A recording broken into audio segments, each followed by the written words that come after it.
Okay, here is the revision time. So we'll start from basic concepts. We'll go to salary, then house property, then we'll go to PGBP, capital gains, and the other concepts. Then, if we get time today, we'll practice few questions if possible. Starting from the basic concepts, let's talk about the very first thing is our slab rate. Slab rate, let me tell you, it's up to 2,50,000 it is nil, 2,50,000 to 5 lakhs it's 5%, 5 lakhs to 10 lakhs it is 20%, above 10 lakhs is 30%. Now I want to ask you the question, this is for less than 60 years and for non-residents. For both of them, this is the rate that we just discussed. What happens when the person is of the age more than 60 years and less than 8 years? Just one thing changes. Can somebody tell what does change? 2.5 lakhs from 2. Yeah, Cell said rightly. Somebody else was also saying, sorry. Yeah, it was the same thing only said. Yeah, perfect. So 2.5 lakhs becomes 3 lakhs. What happens when the person is of the age more than 80 years? The 3 lakhs become 5 lakhs, but then after 5 lakhs, it is 20%. There's no 5% slab. Perfect. My next question was that only which you answered before me asking the question. Perfect. Now let's talk about alternative tax.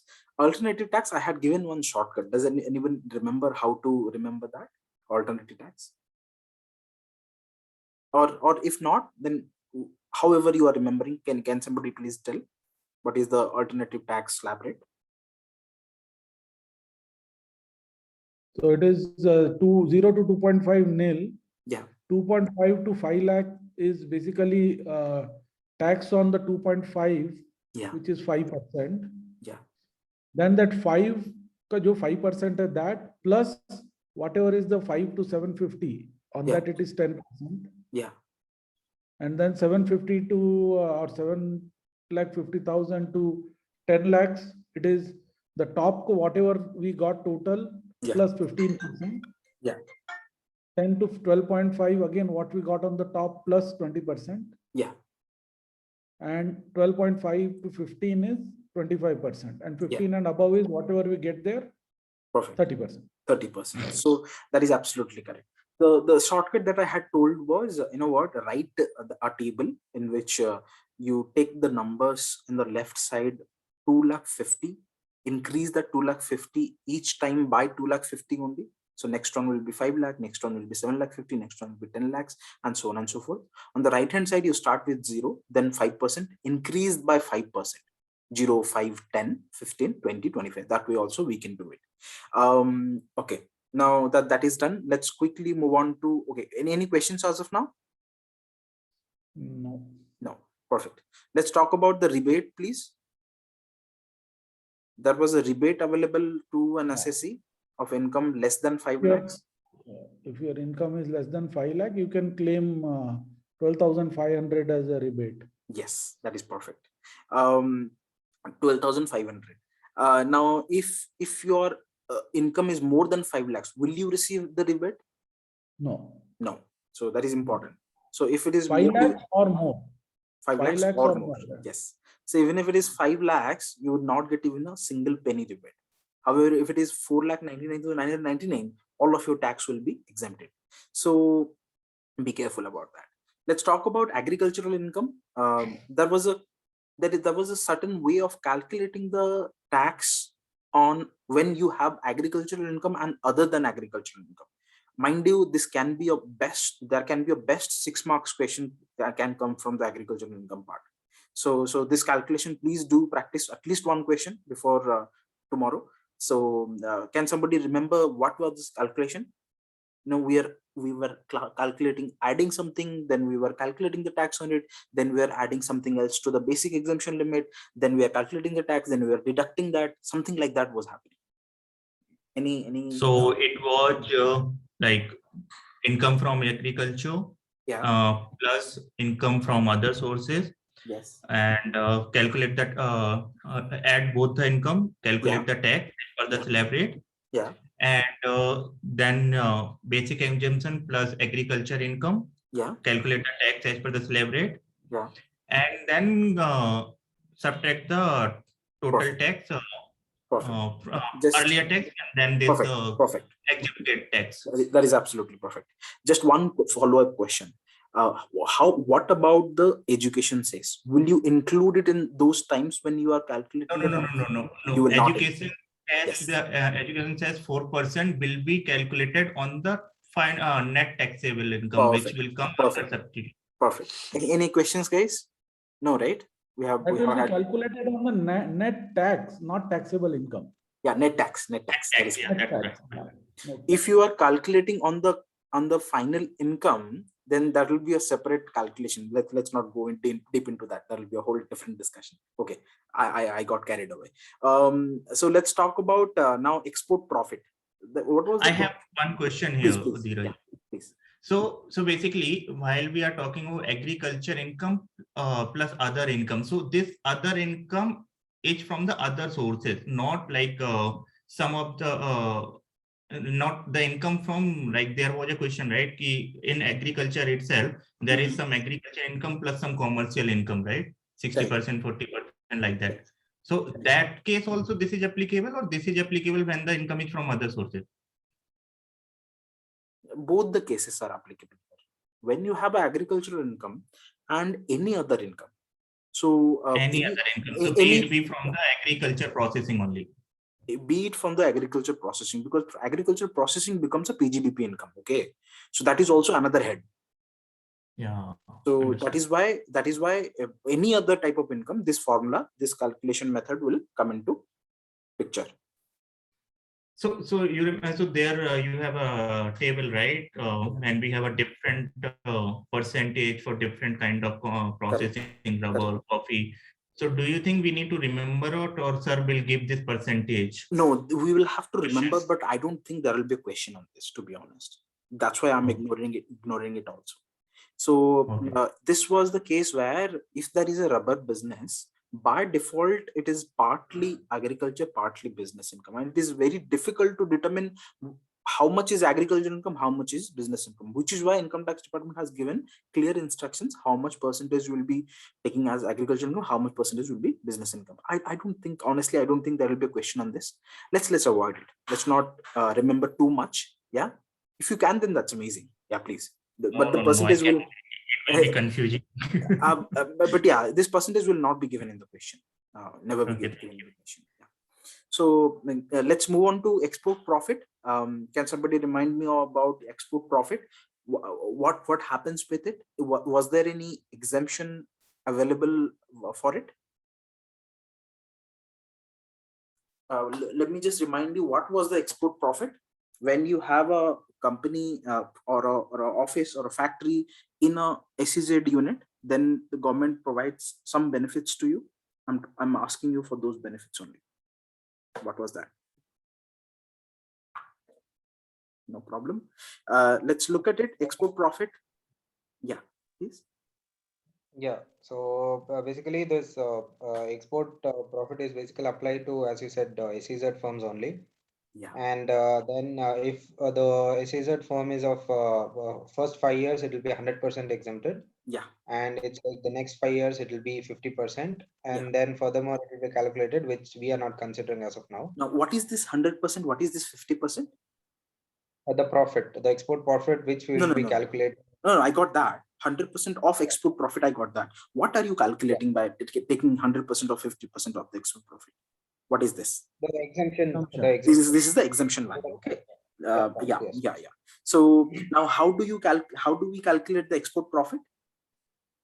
So first we consider the business profit, the overall business profit, and then multiply with the export turnover and whole divided by the total turnover of the business. Perfect. Any questions on that? That is correct. Absolutely correct. No, right? We have had again comprehensive discussions, examples on this. So we are just revising the concept now. Let's revise another one, which I feel there will be a definite question of 2 marks from residential status. I feel like. So residential status, there were some ifs and buts. Does anybody remember this? No problem. I'll show you the provision. 180 days. Yeah. Very true. There was 182. There were a lot of other numbers also. So the provision was, if you have stayed in India in a financial year for more than or equal to 182 days, you become a resident.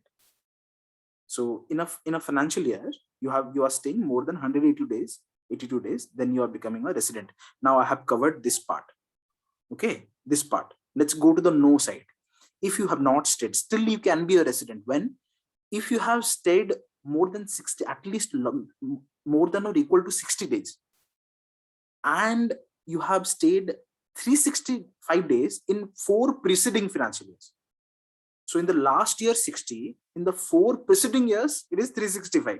In that case, again, you can be a resident. So in 2 ways, you can be a resident. One is you are more than or equal to 182 days in the last previous year or financial year, or you have stayed only 60 days or more and 365 is in a previous preceding 4 financial years. Okay, if none of these conditions satisfy, both of these conditions do not satisfy, then in that case you are a non-resident. Okay, if you are a resident, then you can be a ordinarily resident, not ordinarily resident. How do you check that? There are 2 conditions. Condition number 1 is you are a resident in 2 out of 10 years. Now I'm focusing on this part. Now you are a resident in 2 out of 10 financial years, right? And your days of stay in India is more than 730 days in the last 7 financial years. So there are 2 conditions. One condition is 2 out of 10 financial years.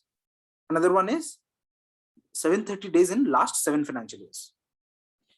So Dheeraj, one quick question. Yeah. When you say 2 years, is it a sum total of stay or it is continuous? Because somewhere it is talking 365 days, somewhere it is talking a year. No. So when you say 2 years, yeah, is it let me clarify. I got your question. So when we say the resident in India for 2 years, what does that mean? In those 2 years, you must be satisfying either this condition or this condition. Oh, okay. Makes sense, right? It doesn't matter how many days you have stayed. Forget about that. When you are looking at this 2 out of 10 years, you are looking at individual in those years, you must be satisfying either this condition or this condition, at least 2 of those. Okay, got it. Yeah. So if you have done that, and also along with that, you must have said 730 days in last 7 financial years. In that case, you will become an ordinarily resident. Otherwise, you become a not ordinarily resident. Now, what is the difference between if you become an ordinarily resident or not ordinarily resident, or a non-resident or a resident? What does it happen? This is a summary of what happens. Okay, we are not going to remember it. Forget it. There will not be a question on this. If there is a question, there will be something like this. In this year, Mr. X comes into India. In this date, he goes back to the foreign country. He again comes back in this year. He again goes back in this year. Determine his residential status. In that way, you will have to calculate the number of days. Accordingly, you have to take a call. Okay. Now, again revising. The first 2 conditions were 182 days in the last financial year. Second one was 60 days in the last financial year and 365 days in the last 4 financial year. If either of these 2 conditions satisfy, then he's a resident. Otherwise, he's a non-resident. If he's a resident, now we'll take a call whether he's an ordinarily resident or not ordinarily resident. How to do that? There are 2 more conditions. 2 out of last 10 financial years, he has to be a resident in India, and 730 days in the last 7 financial years, he has to stay in India. In that case, if both these conditions satisfy, in that case, he is an ordinarily resident. Otherwise, he is a not ordinarily resident. Any questions on this? No. Okay. So basically, if that person is not staying for at least 182 days, we can say that he is not resident only. No. That is the first condition. There is a relaxation here.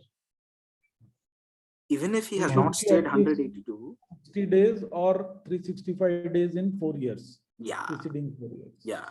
So even and if 60 days in 1 year, yeah, or that last year. In that financial year for which we are doing the assessment. Yes. Yeah. Yes. So suppose you have stayed only 2 months in the last year, still you can become a resident. Considering. And again, this is not the continuous 60 days. Total number of. No. Nowhere it is continuous. Okay. In the whole provision, nowhere it is continuous. Okay. So basically 60 days in past year or and. Okay, this is and not or. Okay. Yeah. So basically both the condition has to be satisfied, not only 60 days. Exactly. Yes. Okay, 60 days and 365 in last 4 years. Yes. Understood. Yeah, perfect. Moving on to salary, let's remind us about unfurnished accommodation. Yeah, does anybody remember this?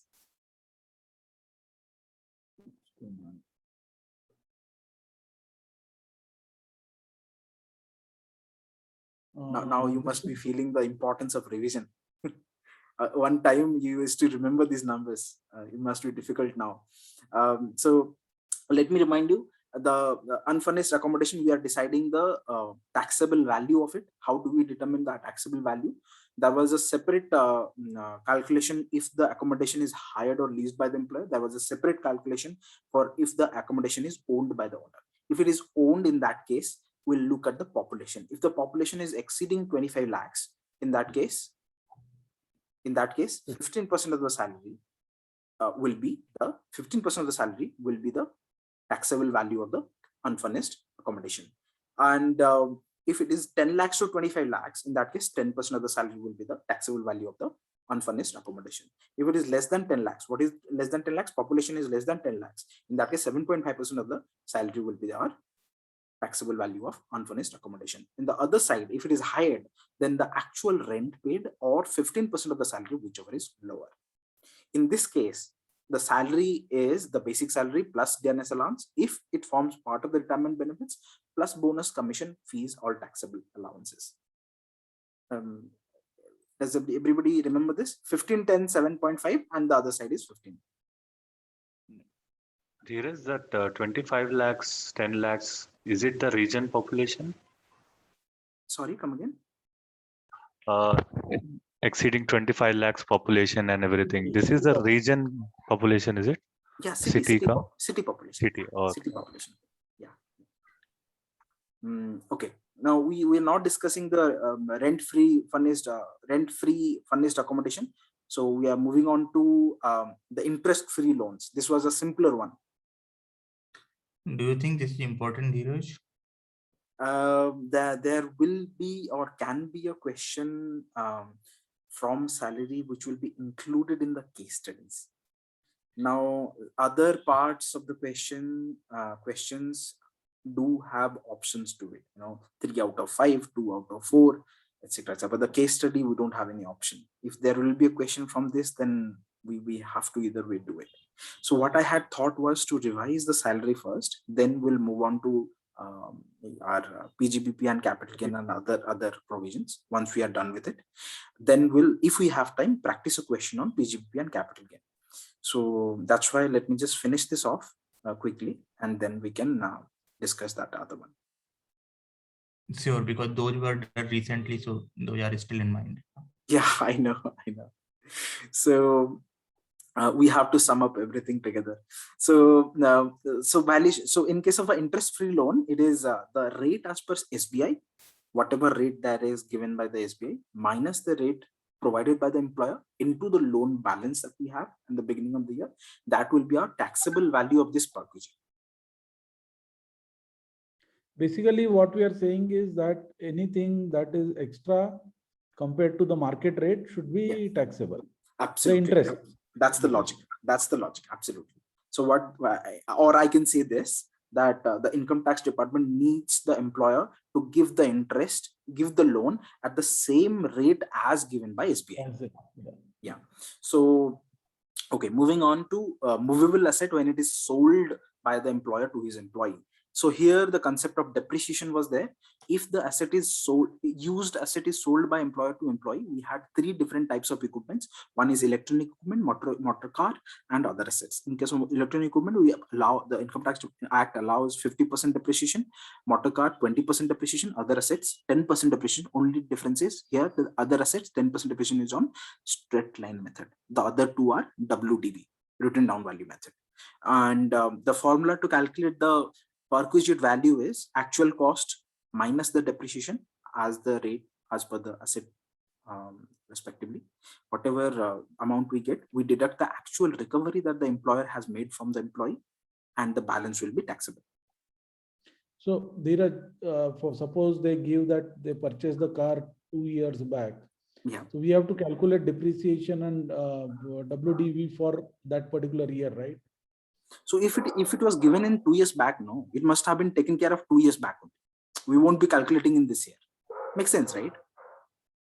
No, but when I'm getting the car after, I'm not going to get the car on the first year. I'm going to get the car after 2 or 3 years, right? So you mean employer purchased the car 2 years back? That's what you're saying, right? Employer purchased the car 2 years back. I drove for 2 years. Yes. And then it came to me in the third year. In that case, in the third year itself, you will calculate this calculation. For 2 years, you will give the depreciation. Then you calculate the final value. You deduct the recovery if the employer has made anything from you. Then you calculate the final taxable value of the perquisite. Yeah. So one important concept here is your depreciation is to be calculated for each completed year. Exactly. Year. So fractions are to be ignored. That's what. Fractions are to be ignored. Yeah. So now, if it is 2.5 years, I will only calculate for 2 years. 2 years. Perfect. That's what. Let's quickly move to gratuity. In gratuity, we had 2 categories. One was, 3 categories to be exact. Government employees always exempt. Non-government employees, 2 categories. One was covered under Gratuity Act. Another one was not covered under Gratuity Act. In covered under Gratuity Act, we had 3 numbers, and whichever is lower will be taken as the exemption value. One is 20 lakhs, one is 15 by 26 into salary into number of years completed, or actual gratuity received. Now here, when we take the number of years, we round off to as per the 6 months basis. We round off as per 6 months basis. However, same thing is applicable under others which are not covered under Gratuity Act, where that 15 by 26 becomes 1 by 2 and rounding off is not done. The fraction years are also taken.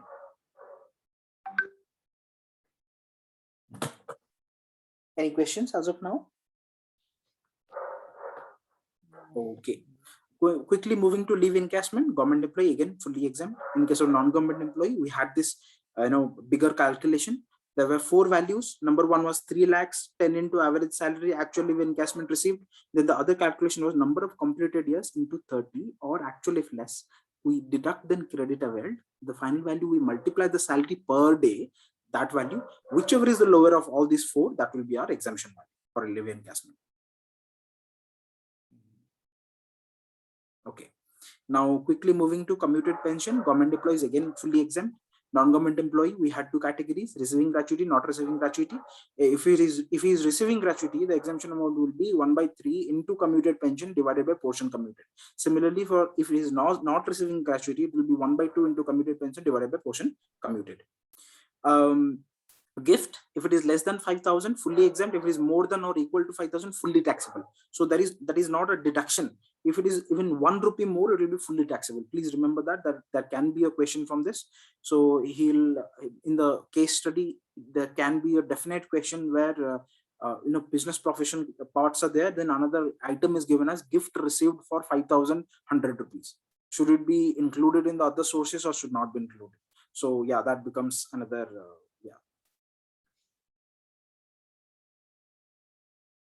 Okay.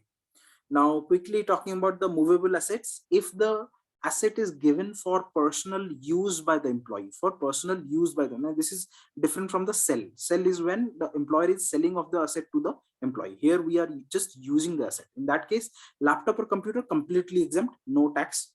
In case of other assets, if it is owned by the employer, in that case, 10% of the actual cost deducted by actual recovery is taxable in the hands of the employee. If it is hired by the employer, the actual hire charges of the rent paid minus the recovery will be taxable in the hands of the employee. Make sense? Now we are done with the most of the provisions of salary. Let's quickly talk about the house property. I would recommend, if you are ignoring the salary to some extent, that's fine. But house property, please do pay attention, because there is high probability of a mixed question of house property and PCBP in the case study. So House property, the calculation was, there was a format to be calculated. One was gross annual value. We deduct the property taxes paid. Please pay attention. Due, not due, no, not important. Paid, actually paid is important. Okay. Then the final value will be net annual value. We deduct the 30% of the net annual value. Then we deduct the interest on borrowed capital. Here it is paid or payable. Here you are deducting the due part. Doesn't matter whether you have paid or not. Actual interest should be deducted. The final amount that comes is income from house property. There was a calculation, there was a logic in which we were calculating the gross annual value. What was that? We take 3 steps. Step number 1, municipal value or fair rent, whichever is higher. Step number 2, fair rent as per step 1 or standard rent, whichever is lower. Then step 3, the fair rent as per the step 2 or actual rent. Now here comes the logic. If the actual rent is more than fair rent, then your gross annual value will be your actual rent. If the actual rent is less than fair rent, completely due to vacancy, in that case, your gross annual value will become actual rent as well. If your actual rent is less than fair rent, but not entirely due to vacancy, then your gross annual value will be your fair rent. Everybody remembers this? Any questions? Okay. Last provision of Can you just please repeat that once, Dheeraj? Yeah, please. I'll do that. Gross annual value, right? Yeah, that whole calculation. Yeah. Here it is. So I'm looking at this one. Huh? Just focus on this part.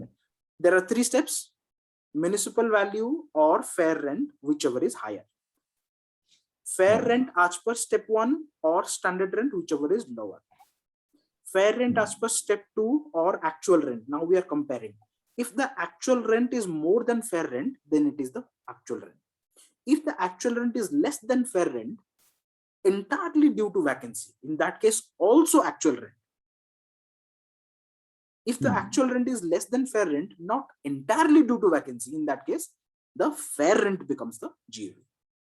Okay. Yeah.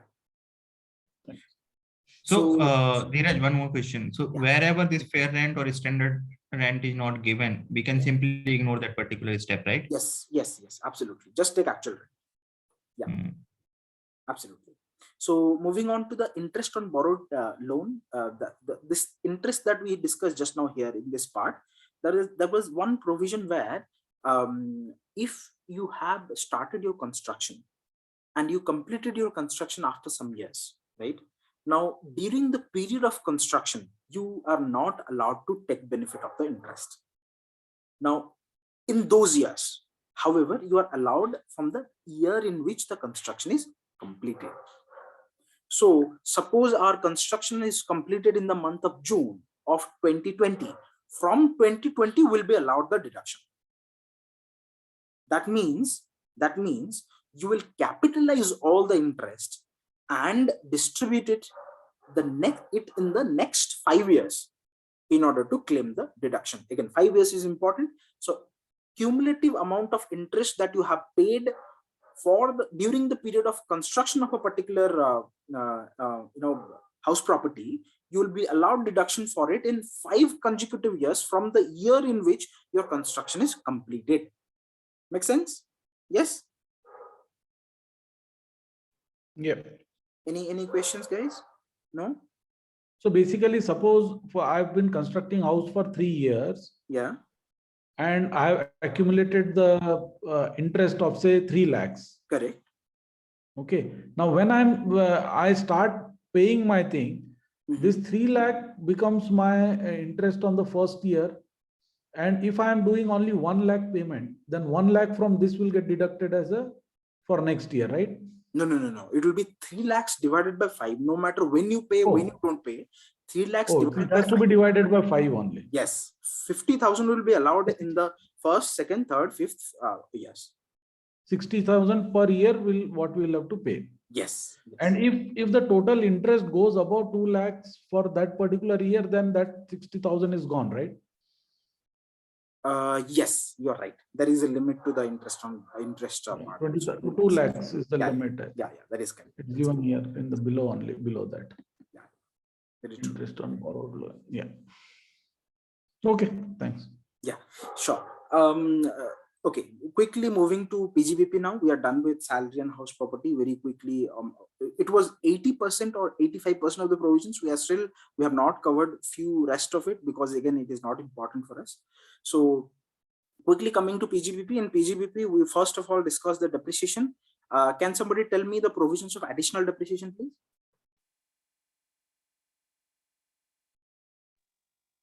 For any plant machinery which is new and installed in the production area gets additional 20% for the first year.